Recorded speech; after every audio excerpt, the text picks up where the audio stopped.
Assalamu alaikum, Dr. Zakir Naik. My name is Adnan Jahangir. I'm a medical student and I'm an atheist, but this lecture has convinced me otherwise that Assalamu alaikum is one of the best greetings.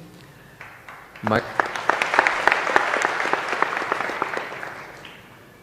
question is, how... You're an atheist Yes. or a Muslim? No, I'm a Muslim. I'm an atheist, ex-Muslim. You were a Muslim, now you're an atheist. Okay, brother, go ahead. All right. My question is of two parts. First one, what is the stance of Islam on evolution? And two, what is the stance of Islam on apostates?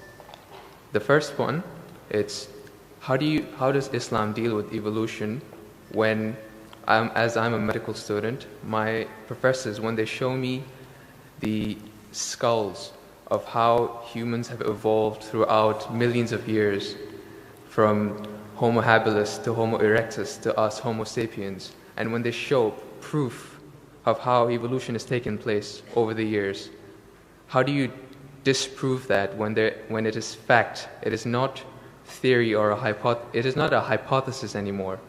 It is fact. How do you disprove that, if you could answer it? Brother Jahangir has asked a question that what is the Islamic view on theory of evolution?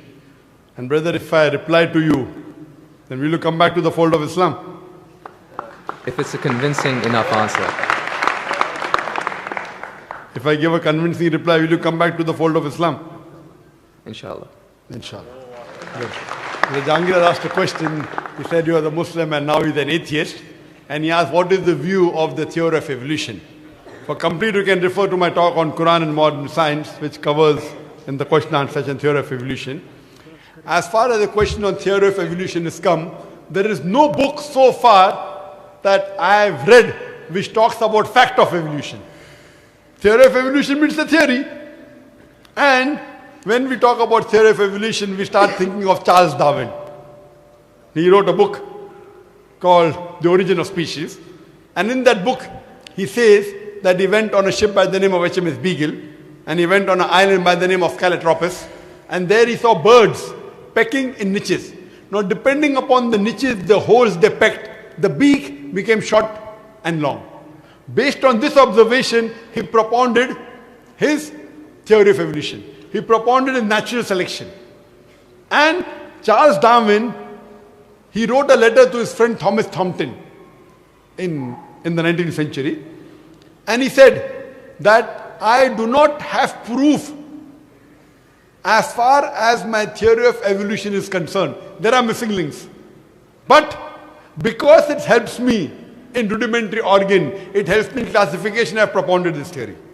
That's the reason when we were in school, if we had to tease any of our friends, we used to call him that you are the missing link. If you were present, Darwin's theory would have been proved right, indicating that he's a monkey.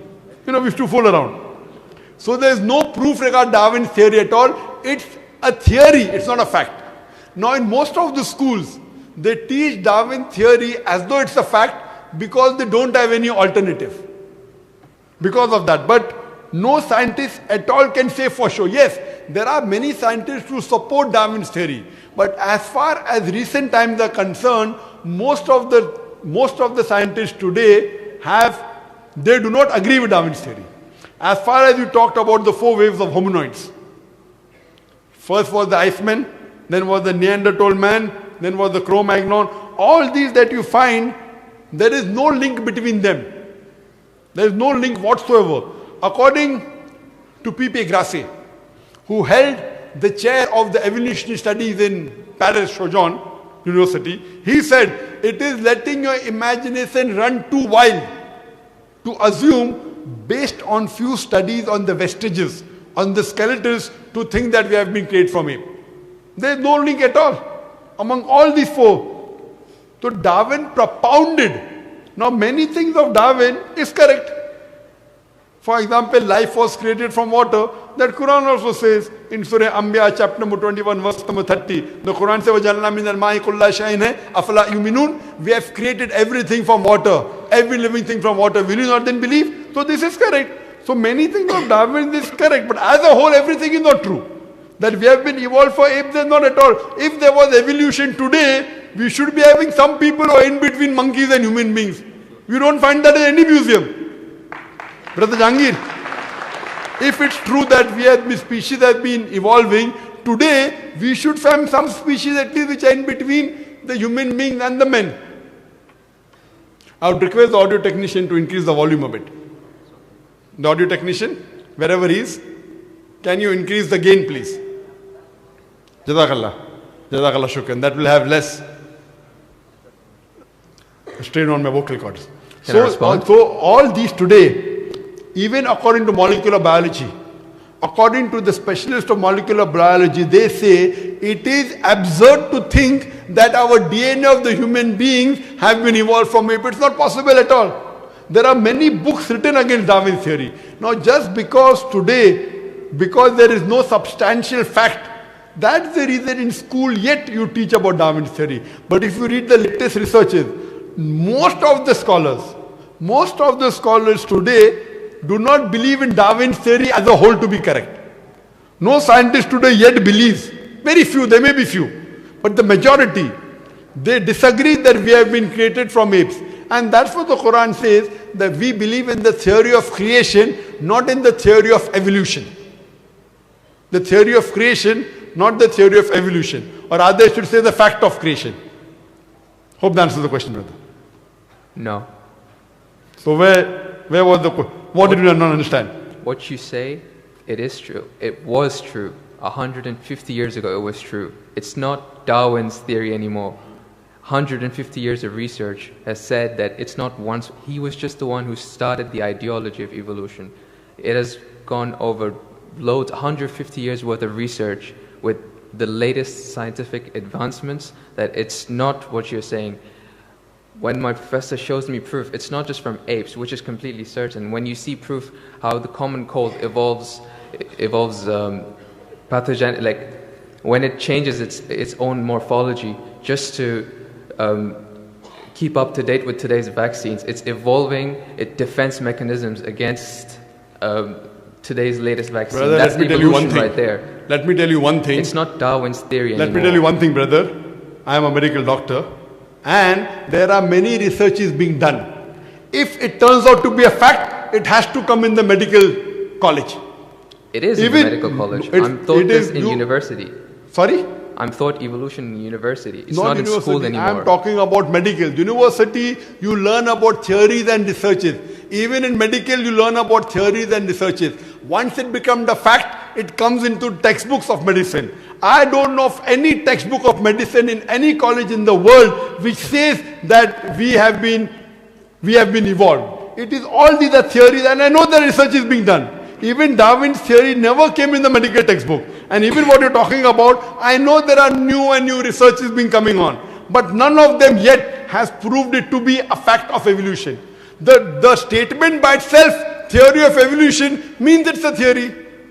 So by English language itself, you don't have to be a researcher. When you say theory, it's a theory. When the theory becomes a fact, it changes, that thing changes into a fact. So by the basic you saying theory of evolution, it means it's an hypothesis. No. It is not yet a thought. It's not yet a fact.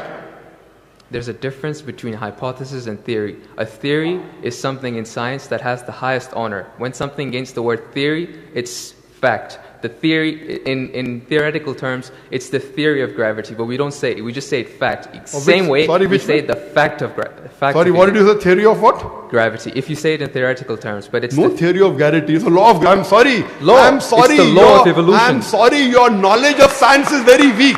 It is Boyle's law. It is not Boyle's theory. It is Archimedes' principles. It's not Archimedes' theory. Whatever's theory, when it becomes a fact, it changes into law. I'm sorry, your knowledge is so weak, and I wouldn't like to continue. Your knowledge is so weak. My question, I'm not here to teach 2 + 2 = 4 in the audience. In the question answer session, you ask a question, I give the answer. If you like it, you keep it. If you don't like it, you throw it.